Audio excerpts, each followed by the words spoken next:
Hi, I'm Yashasvi. I am a clinical psychologist. In today's video, I wanted to discuss about Salman Akhtar's paper on s- dealing with clients who are suicidal. So in this first part of video, I was thinking of going over the phenomenological theories which Salman Akhtar has given when it comes to understanding suicidality. So I have brought the paper with me here. So it's mentioned in the book Turning Points in Psychodynamic Psychotherapy, and it's titled Suicidal Crisis. So this is a really nice quote which from which this paper begins by Simon de Beauvoir. This is what chills your spine when you read an account of a suicide, not the frail corpse hanging from the window bars, but what happened inside that hurt immediately before. After that, so he gives an introduction and he lays down this epidemiology of suicide, and he mentions which strata, which sort of population is at risk um, of at suicide. For example, people who are single, widowed, people who have less social circle. And after that, he delves into theoretical part. So he has touched upon Winnicott's theory, Melanie Klein's work to help us make sense of suicidality. So here's this really beautiful quote which will help us understand one of the theories which Salman Akhtar has made use of. So there is this Ferenczi quote: Children who received in a harsh and unloving way die easily and willingly. Either they use one of the many preferred organic possibilities for a quick exit, or if they escape this fate, they retain a streak of pessimism and aversion to life. So, over here, Ferenczi is outlining how if the person has received a sort of upbringing which makes them more vulnerable to painful emotions, which makes it difficult for them to bear or move through events which breaks all of us, such as breakup, loss of a loved one. So he says that there. So in the previous theory, it's mentioned that how if there is a weak ego, that leads to the carrying out of suicidal act. Uh, but they are also mentioning that how come there is this vulnerability which arises in a person's psychological structure, and they are outlining how if there is a deprived environment, how if someone has never taught the person or how to regulate the emotions or build a cushion for them, then that person becomes more vulnerable. And another part of this quote is I would really want to outline is how they have mentioned that um, people who escape this fate, they retain a streak of pessimism and aversion to life.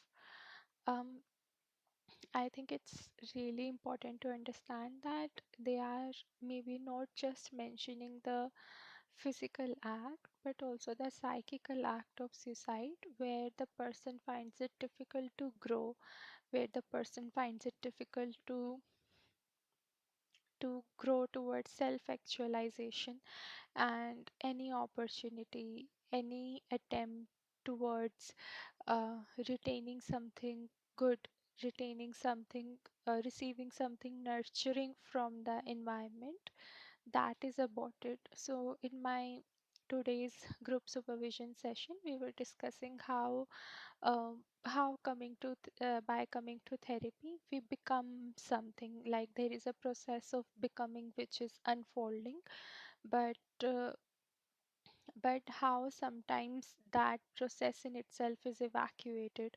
So, for example, let's say you said something positive, you said something, uh, positive might be a wrong word, but you said something which stirs something in the patient, which gives them something, but as it ends up happening, the patient ends up missing the next session of the therapy, and so whatever you had given them, that ends up being evacuated in a way. So I was just connecting the dots, that how there is also a psychical death which is also operational sometimes in people who find it difficult to grow, people who feel that they are stuck, and whole attitude towards life which is pessimistic. And there is another very important theory, I think, which we all are aware of. um, it's by Freud, that um, uh, there is there is a murder of bad internal object. So for um, so for people who are not from psychoanalytical background, so there is a process of internalization which is happening in all of us. So we are observing something, as we grow up, we take things from outside the environment inside us. So people who encourage us or people who criticize us, all these voices start living inside us. So they are saying that when we have actually imbibed someone inside us who hurts us or who does not support us, sorry, there is a mosquito, who does not support us in suicide, we are actually not harming ourselves. We are trying to harm this bad object which we have internalized, bad internal object which we have internalized. Um, so that is a theory which they are outlining. However, it is more psychoanalytical, more uh, uh, analytical, and they have also expanded on this theory, but I'm not touching there. I would like to really touch upon the Donald Winnicott's work, which says that suicide, in this context, is the destruction of the total self in avoidance of annihilation of the true self. When suicide is the only defense left against betrayal of the true self, then it becomes the lot of the false self to organize the suicide. Hmm. So I think um, it's saying that it's saying that uh, all of us have all of us want conditions where our true self, where our true nature, where our true potentialities, the way we want to be, the way we want our body to become, we want these spaces to exist where we can uh, blossom in a way. But however, when these conditions are not available, when we have to keep modifying ourselves time and again according to the external environment, then our true self doesn't get the opportunity to flourish, to come out, to express itself, or to even explore itself in the first place. So, so if Winnicott says that if the conditions stay absent for the true self to truly unfold its true potential, then the person would rather kill itself. The person would rather uh, kill this true self rather than compromise, or rather than keep on pretending that, okay, this is who they are, this is what they are. Let me read it again. Uh,